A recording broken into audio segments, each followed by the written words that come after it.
Hello everybody, welcome to Law Made Simple and Comprehensive. This is the first assignment of ENG1503. I won't be reading the article with you, we'll just do the question and answer thing because I do not have enough time. I really want to keep this video under 30 minutes. So the first question says, discuss how the first paragraph captures or connects with the title of the text Nature returns to the series. Your response should include 3 discussion points. This question requires you to use your own words. Do not lift words from the text when answering this question. Yes, you can paraphrase the ideas from the text. And make sure that you keep your words under 150 words and provide the word count at the bottom of each and every paragraph. If you do not do that, you are going to be penalized. So I would also like to advise you to please look at the class recording that was done back in February. There's a link. I don't know if it's on my UNISA or somewhere, but it must be somewhere there. Try to find that link so that you can be able to listen to the class recording, because one thing that you need to remember is that the people who made that video, that class recording, are the same people who will be marking your assignment, so they know exactly what they expect from you. So you need to write everything that is relevant and according to the way they want you to write. So now let's look at how the first paragraph captures or connects with the title of the article. We can start by analyzing the title or the topic of this article. Nature returns to the cities. Nature has always belonged in the jungle or wilderness. I mean, that's what clicks in our minds, right? So this topic combines nature and the city in one sentence. This clearly means that things that belong in the jungle have now invaded the city. And you see this word here? I think it's kind of vital, or maybe I'm reading too much into the what. But when it says it is returning, it means that this thing was here before, and it left, and now it has came back. So as you all know, that I'm not saying that you should write this, and guys, for the first years who have never listened to these videos, I am not a lecturer. I do not have the memo. I am just helping out. This is my opinion. If you feel that the answers that I'm discussing here are wrong or something, please write the correct answers, because I might be wrong, or I might analyze a question in a wrong way. So just write what is correct. Please do that, and do not plagiarize. I'm not saying write what I am saying.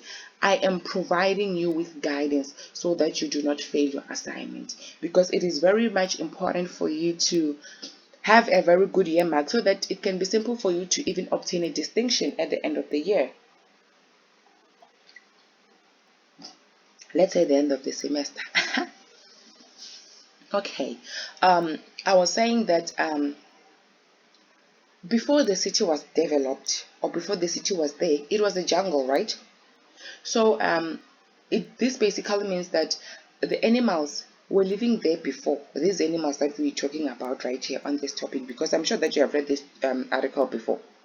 So if you haven't done that, do it. It's important for you to read it more than 3 times so that you get what's really going on in the article. So as the animals were living there, they were forced to move from that place, because now people were there. They have developed the place into a city. So but what's going on now? Those animals that were moved, they are now coming back. They are now returning. They are now creeping back into the city. This is what the article is all about. Yes. So how does the topic or the title of the article connects, or what is the link between the first paragraph and the topic? I'm going to call it the topic, not the title. I don't want to be complicated. I want to be straightforward with you. Okay, I'm going to use simple English because I don't know the what. Now let's go. The first line itself, it says the concrete jungle isn't for just for people anymore. This is the answer that you need to rotate around. Whatever you write, rotate around this sentence. The concrete jungle is the city itself. You know what concrete is. Everyone knows what concrete is. So they're saying that the city or where people live is not only occupied, or it's not only a habitat, or it does not only accommodate people anymore as we think or reckon, or as it should normally be, but there are more animals in there than we can even imagine. So this is what this whole article is actually about. So now we are required to look at 3 points, to actually discuss 3 points that gives us the link between the topic and the first paragraph. And the first paragraph is the paragraph that tells us what is the article actually about, you know. So here we can look at, I have highlighted here. I'm not saying that these are the answers. You can take these 3 sentences, and combine them and make them one sentence, or make them one point. Yes, not one sentence, one point. But you can also use them separately as they have used them as well, for you to have those 3 points. Okay, the first one says in New York City, raccoons have walked through the front door and into the kitchen to raid the refrigerator. This, you cannot find a refrigerator in the jungle. This clearly tells you that they come into somebody's house where people live, and a raccoon doesn't live with people, you know. A raccoon lives it lives in the jungle. So what is happening now? The animal that belongs in the jungle is now in the city. It's now invading where human beings are are residing. Yeah, in simple English. So that's number 1. Number 2, in Southern California, mountain lions have been seen cooling off under garden sprinklers and breaking into homes near Disneyland. What is a mountain lion? It's a wild animal.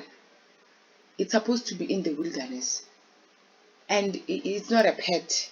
I'm not saying that they do not keep lions as pets or something, but we're not talking about that in this article, you know. So this simply tells us that those animals that are supposed to be in the wilderness are now here with us. Yes, we're not in the US, but we just need to try and picture ourselves so that we can understand this article in a much broader way, you know. So in Chicago, that's the third one. In Chicago, beavers now enfell trees and snarl traffic. You know that beavers feed on tree logs. So these beavers, they are now in the city, and there are somewhere because that's where they belong, in the wilderness. What can I say? In the what? Okay, because they feed on trees. What are they doing? They are eating those trees, and the tree is going to, maybe that particular tree is near a road of some sort.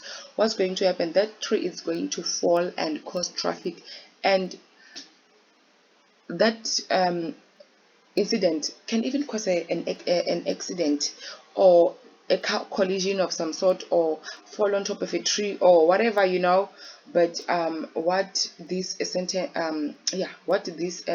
is telling us is that these wild animals are disturbing people in their own habitat, you know. Not that they're not welcome or anything. That's not what this topic, that article is about. Is just to show us that they are invading, and people do not live in the city alone. We have visitors. So those are the kind of things that you can talk about, or you can wrap these three points that I spoke about into one point and come up with a second point that can be where you can be discussing that, because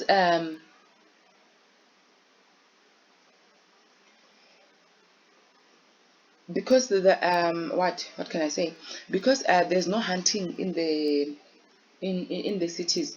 These animals are in greater numbers. Like the author is trying to express that these wild animals have increased in the environment that is meant for people only, and it has somehow become a norm to spot these animals, in their homes or habitat, or I don't know what to say, yeah, something like that. That's the kind of points that you can raise. But one thing that we need to know or keep in mind is that this article is explaining to us that they are, in fact, it's outlining, not even explaining. This article is outlining that there are many or numerous wild animals, including non-indigenous species of wild animals that exist in the city, more than we can even think of, you know. So I've said a mouthful. Let me not talk too much. Once I start explaining, okay. 1.2. Summarize the thesis statement of the text. Nature returns to the cities. Provide 3 examples from the text on how the author develops his thesis statement. You cannot, I repeat, you cannot, like, Vele, you can't actually. You can't. Hey, don't even try it. Don't think about it. You cannot try to answer this question without knowing what a thesis statement is. This is the prescribed book for ENG.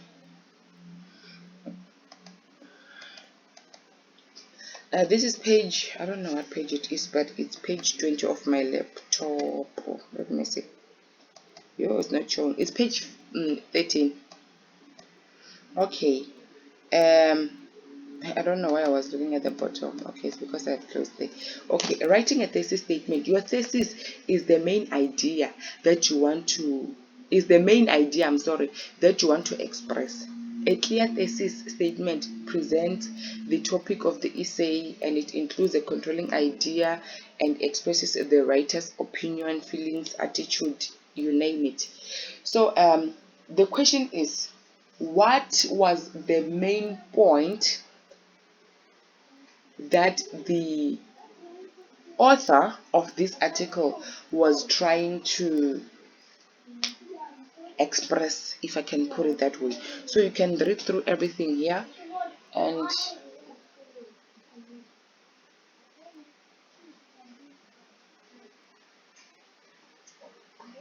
you can read through everything here. Evuyo. Bye bye. Delete yourself.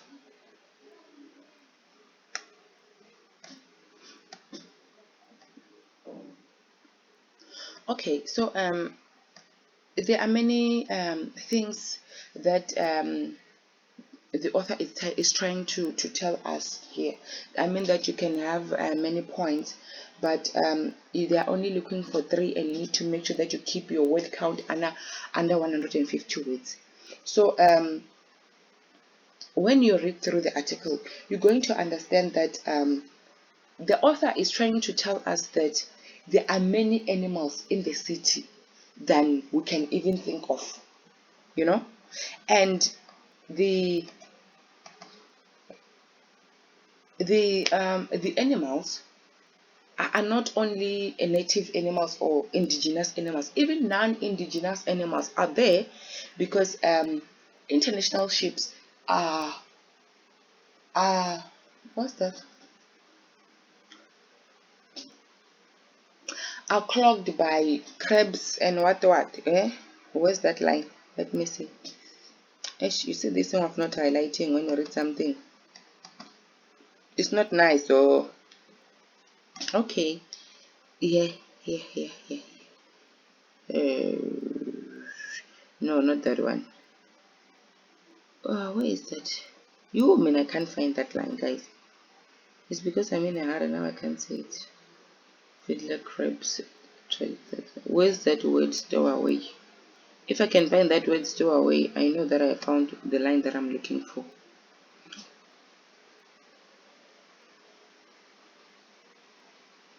Hi guys, where is it then? Okay, yeah, like I think it's paragraph 6.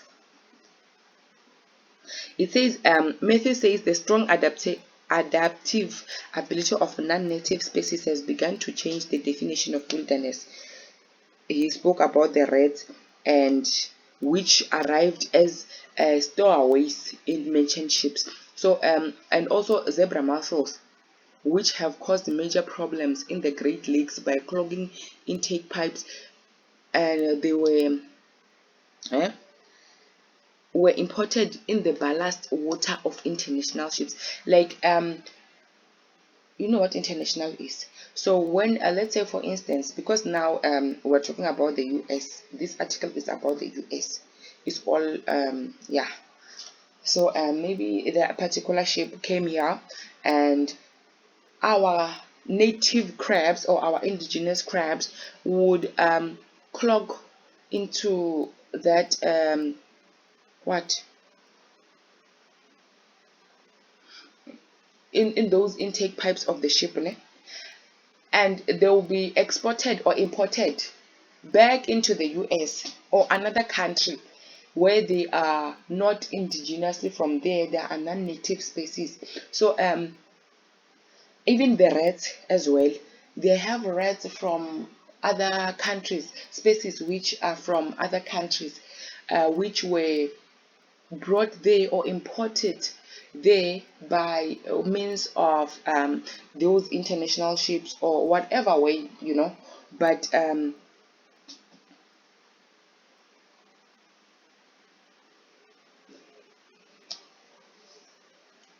that's the point that he it's N here that N was trying to, is N or John, yeah, eh, yeah, that John was trying to outline, and we read somewhere where they say that these animals are not being hunted, so they multiply rapidly. Where we read about the harbor stuff, the cooling canals, where crocodiles, yeah, this is the line. Hey, Mina guys, even when I find the line, I don't even yeah, I don't even highlight for you to see. I am so ashamed. Okay, it says the crocodiles who were all but erased by development pressure in Florida are now breeding at 4 times their normal rate in cooling canals of Florida nuclear power plants. These nuclear power plants are not there in the wilderness far away from everyone. They are nearer or closer or in the city, So where are these crocodiles? They are there in the city. And what are they doing? Their population is growing rapidly, because they stated that they are breeding at 4 times their normal rate. Like, it means that we might know that we have crocodiles there by the cooling canals, but the number of those crocodiles is enormous. It's more than we can imagine. So here they mentioned something like what eh, after being cleaned up, the New York harbor is now home to booming populations of blue crabs and fiddler crabs, which in turn attract thousands of long-legged wading. Like those animals that are there, those crabs. Let's say maybe we use the example of those non-indigenous crabs that were imported or that were transported. Yeah, let me use the simple word transported. That was transported from another, let's say, country. What are they doing? They are now um, attracting even more animals, those predators. The animals that eat those crabs are now many in that particular environment of some sort, because they are preying on those I'm sorry about that. They are preying on those crabs, or they are preying on those animals. Yeah, let me put it that way. Yeah, on that or on those animals. So even the animals that are not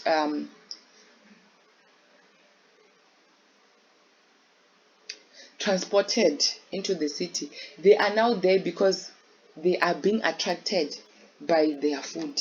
So it makes the animals to be even more.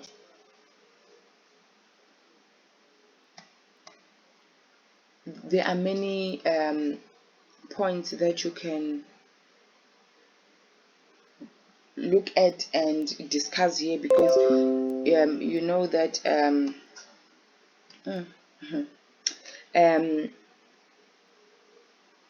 what you need to keep in mind is ask yourself, what is the main idea of this article? If you can ask yourself that, and make sure that you read through these things, guys.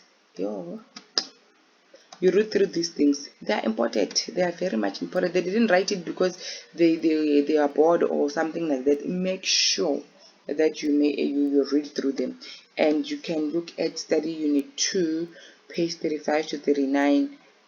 You can learn something from there, but I didn't find anything valuable there.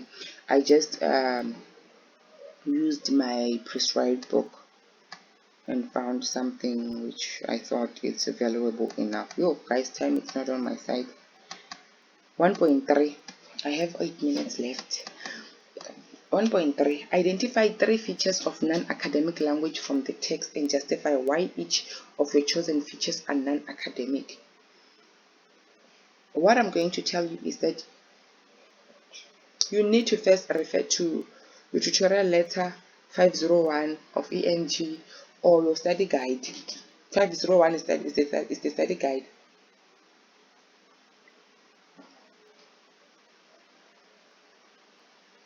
And in the prescribed book, I think it's page I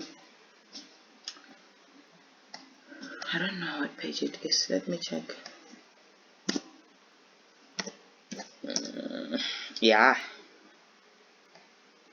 it's this page. I can't even scroll up because of that thing there is blocking my view.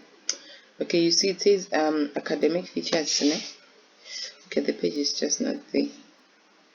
Features of academic writing. So this is where you're supposed to read. You need to read through everything here and understand. You cannot answer this question if you do not understand this. I think that if you can even ignore the tutorial letter 501, the study guide of ENG, and look at this prescribed book here on this page. Let me find the page first. Page 72. You are going to understand this very much clearly. It's so crystal if you use this book. I tried to use the study guide, but or maybe I just prefer this this. I tried to use the study guide, but it never worked for me. So maybe I just prefer the prescribed book. I don't know, because I just rely on it or for everything. So here you can look at the formal vocabulary. If you do you think that was there some sort of informal vocabulary there, because you know that informal writing, you need to academic writing is formal writing, né? So you know that you need to always use formal vocabulary. Do you think that there was some sort of informal vocabulary there? Eh?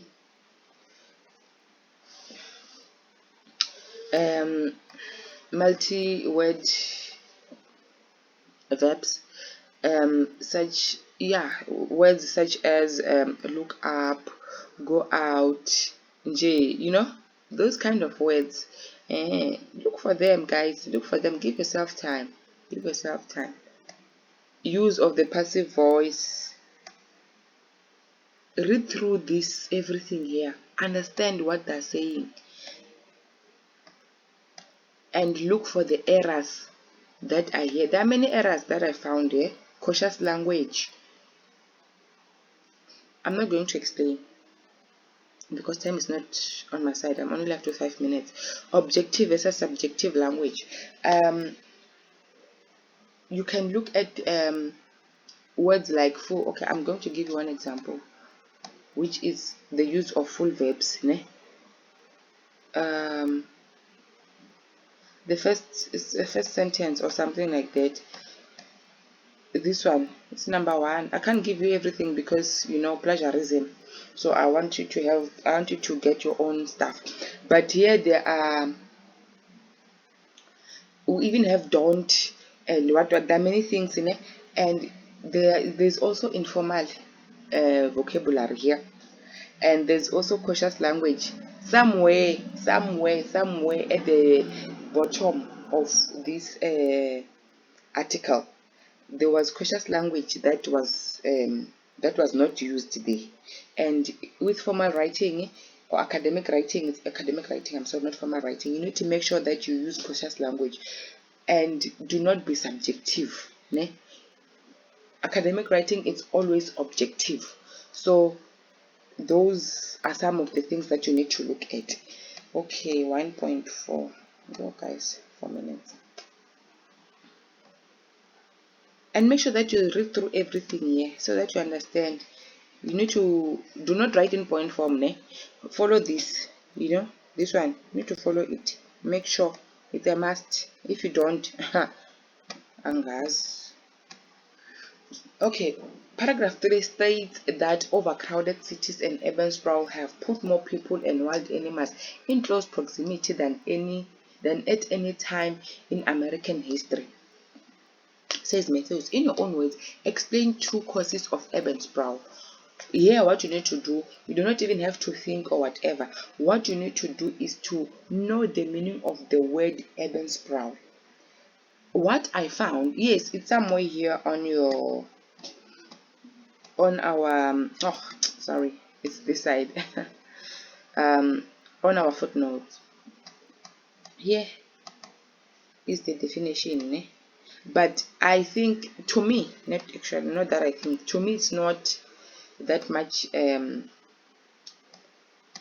clear.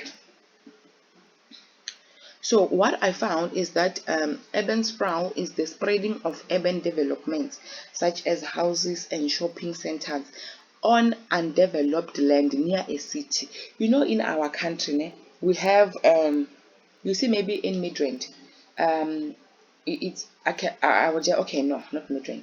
You see, maybe in Joburg, nearby we have those mkukusnyana nje, or even Midrand, it's fine. We have those mkukusnyana nje nearby. That informal settlement, it's called urban sprawl. What are those causes? What are the causes of us doing that? Sometimes we build those market stalls where we sell our veggies. We become street vendors and all those kind of things. What is the main cause of that thing? Oh, my time is up. The reason for that, it's, I don't know, but you need to look for it on Google Scholar, because here you need to follow this. They told us that we need to use Google Scholar. They showed us how to search, read through the example instructions there, and make sure that you use this format of answering, because we do not write in format in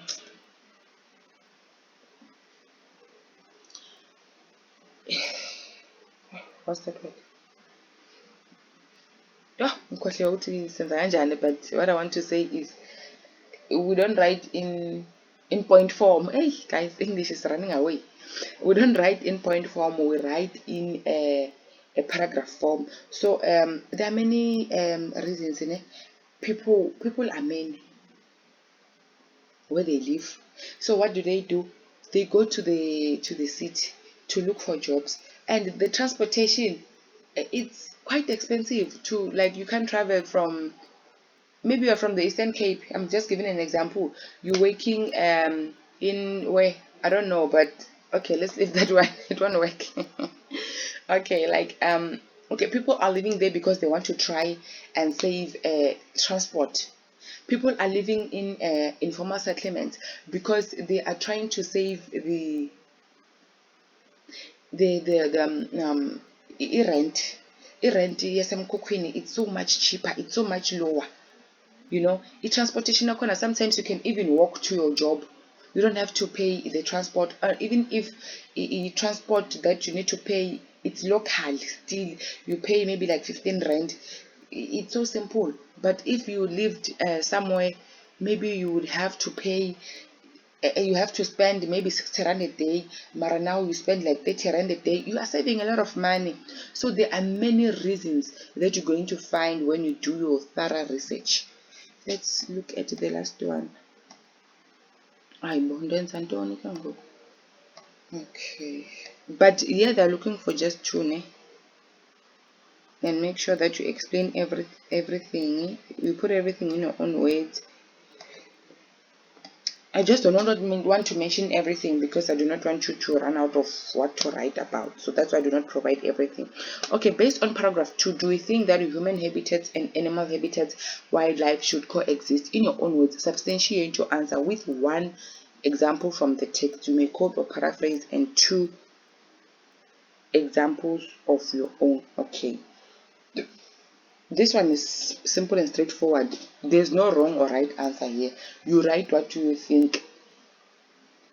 Do you think that it is good for animals to invade the city? Do you think that is good for those mountain animals to be seen cooling off under those sprinklers at the backyard of someone's garden? Do you think it's cool for the raccoons to walk into your house and start raiding your refrigerator and having a leftover pizza? Eh? Or maybe I don't know, like do you think it's safe for us to have those crocodiles under those cooling canals? When they want to fix those canals, there's something wrong there. Do you think it would be safe for those engineers to go there?